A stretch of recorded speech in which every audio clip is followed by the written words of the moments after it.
I really cried. Like, this was me a day before passing my driving test. I shed tears badly. And do you know what really happened? This was just me coming back from my practical this was me coming back from class, from my driving class. And imagine having your driving test tomorrow.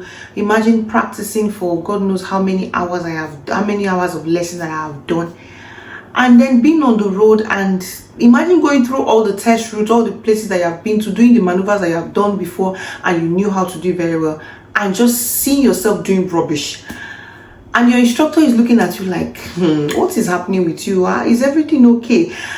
And I was just shedding tears. I shed tears till I go home, and when I came back, I cried and cried and cried. I was tired. I said, no, I cannot be doing or making all these mistakes at this point. I just cannot. Like, how much I've spent, the efforts, the stress, everything. Just imagine the stress I've been through, having to do this driving lessons and everything. But anyways, God did it for me, because that night I poured my heart out to God. And I cried and I told him, I said, God, you're going to hold my hands tomorrow. You're going to hold my legs tomorrow. You will be my hands and you will be my legs. You will be my eyes and you will be my hands. Because I cannot do this on my own. I have practiced. I know that I can do this, but I don't know why suddenly I am just not driving properly. And I said, because I know that if you are the one doing this test, you will not fail. I will not fail. And I started picturing myself passing this exam. This was picturing myself being congratulated, picturing myself being handed the test pass certificates. And that was what I kept on doing. The negative thoughts would come. I would replace the thoughts with the image of me passing and my examiner saying, congratulations. Yeah, that is it really. Hi everyone, welcome back to my YouTube channel. My name is Chinenye Eze, and on today's channel, like you must have guessed from the title, I'll be sharing you the journey of how I passed my UK practical driving test. 3 years down the lane, and it's not been an easy ride. It's been rough. It's been filled with a lot of tears and everything, but anyways, the joys and the beauties that I finally passed, and I will share you the story. I'll share you all what my experience has been, so you can pick one or 2 points, and I'll leave you with my words of wisdom. So please stay to the end of the video so you do not miss any of this. If this is your first time joining the channel, do well to watch this video. If you love it, I've got beautiful content about navigating life in the UK, and do well to subscribe. Please subscribe, and like this video so that YouTube can suggest this video to more viewers who might benefit from it. Now let's get right into it.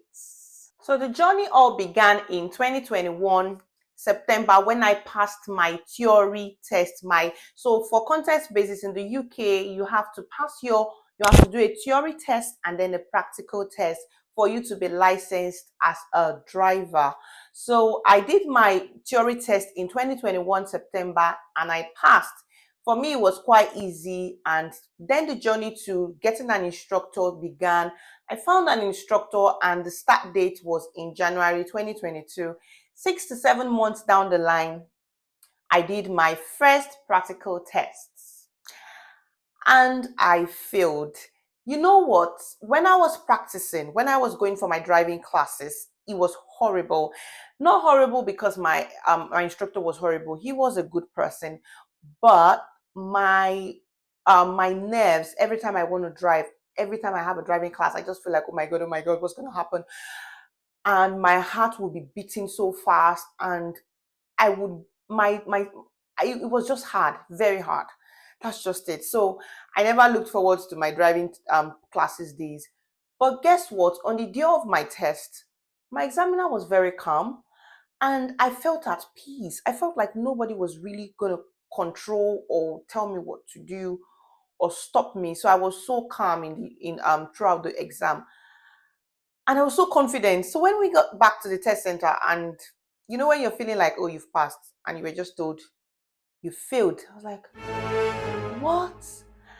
I couldn't believe it. And the guy was like, no, I'll tell you what you did wrong. So he said, oh, you did a right turn on a left lane and you were doing a third exit on a roundabout and you didn't put your indicator, or I think you put your indicator and it went off and you didn't turn it back on.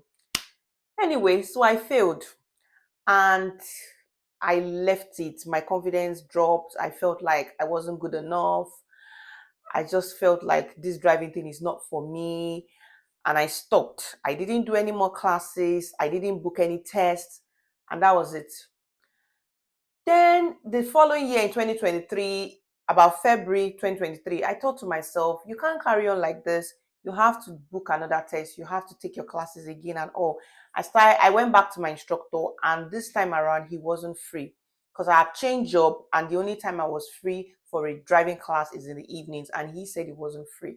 So if you are on this kind of journey with me and you're looking to do your driving test and you have changed an examiner before, or you change the car that you were using to learn change, you know what this means. This is like, I don't know, this is hard because you've learned how to use that car as a learner, and then you have to start learning with somebody else and all of that, and that person has watched you drive, knows what you can do, and now you have to start with a completely new person who doesn't know what you're doing.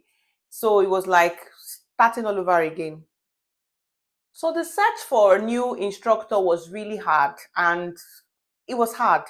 After some months, I got an instructor and we started. It was like starting afresh because this is a new guy who doesn't know me. Came very well recommended and everything. And he started with me. I told him my background and whatever whatever. We started the training and I was doing 1 hour every week. I did 2 months with him and I stopped again. I don't know what happened. I just stopped. And I left it for months until October that same year, 2023. In October, I felt like you can't carry on like this. You have to go and do this driving test again. What exactly is your problem? You have to do it anyway. So I started looking for driving. Okay, I contacted the same guy that I used last time, and he was not free when I was free. And that was another problem. So now remember, the first guy who taught me was one who took me for my first test, and I failed. The second guy now doesn't have time. So it means I need a third person. This is like I'm going to have to start all over again. Anyway, I found a new guy. I was very happy, excited. Finally, this is probably going to be the last person to teach me and I will pass my test. I was so determined to pass. That was October 2023. And guess what? This guy was the worst instructor anybody could have in their entire life. He would talk down on me. He would tell me things like, oh, if you carry on driving like this, you're never going to pass. Or why are you driving like this? He would just say the worst things to me and he killed my confidence. Every time we had to go out on the driving lessons, I just felt so sad, so down, so discouraged. And I never wanted to do it. And I was paying him £80 per week. It was 2 hours lessons. And he would talk terribly down on me throughout the lesson. And you know what? After 2 months with him, I told myself one day, this is it. This is the end. I am not doing anymore. I cannot be wasting all of this money and nothing is showing forth. And I'm being insulted every day. So yeah, that was it. I said I wasn't doing anymore and I left it. 2023 ended and 2024, well, you know, when you do your New Year resolutions and all of those things, I told myself that 2024 is the year that I want to pass my driving test, and I was determined to do it. This time around, you know, I need to go and look for another instructor, right? Because the last one, I've sent him packing because I couldn't deal with his shenanigans or whatever. So I went in search again. I contacted that guy, the second guy who taught me, who didn't have time. I contacted him again, and this time around he had time. So we started. We started about February of 2024, and every week I was consistent with my lessons. Mind you, I was pregnant at this time, and my baby was due to come in June in 2024. So I was very determined to pass before my baby arrived. So I was very serious with my classes. And a few months down the line, his car had an accident with, I think, another learner or whatever. So for a lot of weeks, I didn't have any lessons. I felt so bad about it because it means that I probably wouldn't be able to take a test before my baby arrives. So finally, he got another car, and you know what this means again. I have to start learning the new car and everything. So finally, I mastered the new car. I booked a test, but my baby arrived, and I couldn't do that test, so I cancelled it. And then I had 2 months postpartum, and I came back for my lessons. I started my lessons afresh again, and I booked my test. And I used this driving test cancellation app. I will leave the link in the description just in case you want to use it. So I think I paid about £17. I can't remember how much. And this app would help me to get dates whenever I want. So when I booked the test with the government website, with the DVSA website, it was actually supposed to be in July, thereabouts 2025. So I booked it and I put it on the app, and the app would get the date for me. So the app notified me that there was a date for February the 18th, and I was very excited that finally there's a date, even though I felt like it was far away, but I just thought finally there is a date. So we carried on with our lessons 1 hour every week, and it was pretty much going very, very fine. In December, there was a short break, Christmas break, because my instructor was going on holiday, which was okay. It was just 2 weeks. When he came back, we had a few touch up again, and then he said you would need to double your lesson hours just because your test is around the corner, and there are a few things that I think you need to work on. I was happy with it. At this point, I felt like anything you say I should do, I will do it, as long as it gets me to achieving my goal, because I was determined that, you see, this 2025, that's it. I must pass this test. So it's either I pass it or I pass it. So I was doing the lessons. I then increased my hours to 3 hours every week. So I was now doing 3 hours every week. It was a lot of money, for £5 every hour, but that's fine. I was okay with it as long as I passed. So few weeks to my test, I started doing nonsense. Like, I was like, what's happening to me? The maneuvers I could do before, I was doing rubbish. I was like, why am I driving like this? I couldn't believe myself. It was as if it was a different me. I couldn't be, every time I hold the steering, it was as if I was doing, and every time I would cry. Sometimes I'll cry during the lessons. Sometimes I would cry when I get home. I just felt bad, very, very bad. And I never looked forward to going for my driving lessons anymore, because it was so horrifying for me. It just felt like I was going to be tormented again. Mind you, my instructor was the best instructor anybody could have.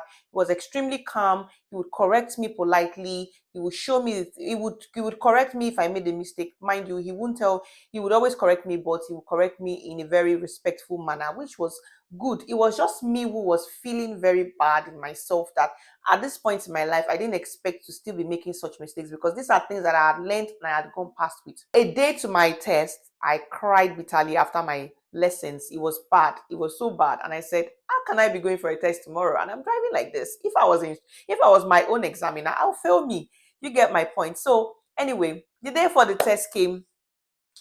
I tried to listen to music just to calm my nerves, make myself happy, do the things that like gives me joy. Try to take my mind off it, even though there was no way I could take my mind off it. I was so anxious. My heart was racing. I'm sure if I check my heart rate, it would probably be double of what it's normally supposed to be. I was so, so, so nervous, but I was trying my best to be calm, trying my best to be calm. We went for a warm up, an hour warm up just before my test. I had my test at 1:25 p.m. and we went for a warm up, and we went through all the test routes and everything. So when we got back to the test center, got got into the you go into like a waiting room, and then there was 4 or 5 other learners who were also writing and doing their test for that same time as me. So I sat down, and my instructor was trying to tell me, oh, this is what you need to do, put your best into it, just try, you'll be fine. Everything he was telling me at that point, to be honest, I was not listening. I was not listening again, because I was so nervous. I was like, God, if I fail this test today, I don't know what I'm going to do with myself, because I need to go back to work, and there will be less time to practice, and it just wasn't feasible, and there was no money again. I don't have money to waste anymore. So I just felt, no, I need to pass this test today. But it wasn't looking like I was going to pass it, because I was tired of myself. Anyway, let me fast forward behind. So the night before my test, I prayed to God. I told God, I said, God, if you are the one that will hold my hand tomorrow, and you will hold my legs, and you will be my eyes, you will be my ears, you will be everything that I need to pass this test. Because if you leave me alone, I'm not going to pass this test. Because at this point, I don't understand what I was doing anymore. And I cried to God and I told God what I wanted. And yes, on the test day, back to what I was saying, we were all sat down in the, it's like a waiting room. We all sat down. So you wait for your examiner to come out. So each examiner was coming out one after the other. They had a pad in their hands. They call the name of the learner, and they would go and ask you to sign some declaration thing, and then you set off. So I was the last person to be called, and I went for my test. So I was asked to read the plate number from my head from a distance, and I got that correctly. I was then asked to move into the car. He asked me, tell me question. If you want me to tell you what I was asked or what I did during my test day, kindly put in the comment section, and I will do a separate video for it because I don't want this video to be too long. So my test went well. I was so relaxed, and I noticed that my examiner was also relaxed as well. At the end of the day, he told me congratulations, and I had that shocking look on my face, like, really? Because I could tell that I made a lot of mistakes, to be fair. But I was like, and he was like, yeah, you passed, congratulations. And then at this point, my instructor had come to meet me at the door, at the car, and he was so excited. I felt like he was even more excited than me. And I really, because I was still like, I was in shock, like, is this real? And yes, he signed the test pass certificate and he handed it over to me, and I was so happy. It was like the best day of my life. I used to joke with a friend of mine, and I said, the day I'll pass my driving test, I will take that certificate and I will frame it and I will hang it in my room because it's so precious. It took me my sweat, my blood, my everything to get it. So yes, that was the beautiful journey of how I finally passed my driving test. If there's any aspect of what I've explained that you want me to talk about, kindly leave in the comment section. I will do a separate video about it. Now, in all of this story, what do you take away from it? If you're looking to pass your driving test and you're in the UK, I leave you with these following tips. So the first thing is that if you take a driving test and you fail, please don't stop, don't give up. Pick yourself back up, book your test again, and don't stop your classes. Whatever you have failed, whatever you were failed for or you failed for, go and work on it. Don't say, oh, that examiner didn't like me. I know that some examiners probably might be biased or whatsoever, which I'm not sure about, but some people do say things like that. Whatever you failed for, please work on it and go and do your test again. Don't leave any breaks. Don't be like me. I had too many gaps, too many breaks. For every time that I left those, that I had those long breaks, it was as if I was starting all over again. So it made me to do more lessons than I should have not naturally done. So that's the first thing that I leave you with. The second thing is that don't let anybody talk you down.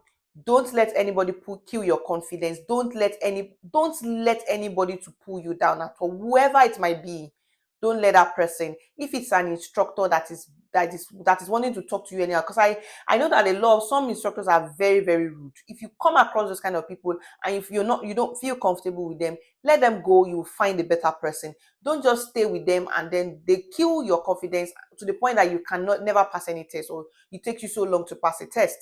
So that's the next thing is that on the day of your test or when you book your test, don't tell anyone that you are going for your test.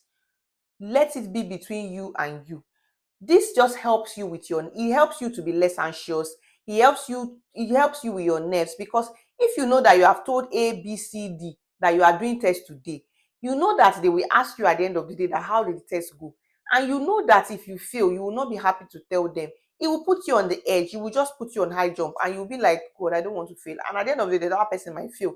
So as much as possible, don't tell anybody that you're going for your test. Just keep it between you and you. And it's just fine like that. If you then pass, it is now very good to then say, I passed, oh yeah, everybody will now be happy with you. Rather than you go and tell people and then you don't pass, then it just puts you on tension. When you're choosing your driving instructor, ensure that you go with somebody that comes highly recommended or somebody that has a very good rating. Don't just choose people randomly like I did and went to go and fall into the hands of that guy that I told you guys about. So this helps you because you know that fine, this person has a good track record, and then you can work with that person. Also, ensure that you drive through the test routes in your area, the area with which you are going to write your test. Make sure you go through the test routes, because I remember my first instructor. I don't even know how many test routes we did on the day of my test. Some of the routes were like strange to me and all. So ensure you go through the test routes before your test day. In fact, it's very good a day before and probably an hour before your test. Just go around a few bits and pieces of the test route again, practice your maneuvers very well, and remember that no matter how many times you do it, the day you finally pass, it will be worth all the stress and all the tears or whatever you have gone through. So don't give up, don't stop until you pass. Do not stop. If you find this video very helpful, kindly hit the like button, kindly subscribe, leave in the comment section if you want me to elaborate more on any of the things that I've spoken about today. And I would say bye from here. Thank you.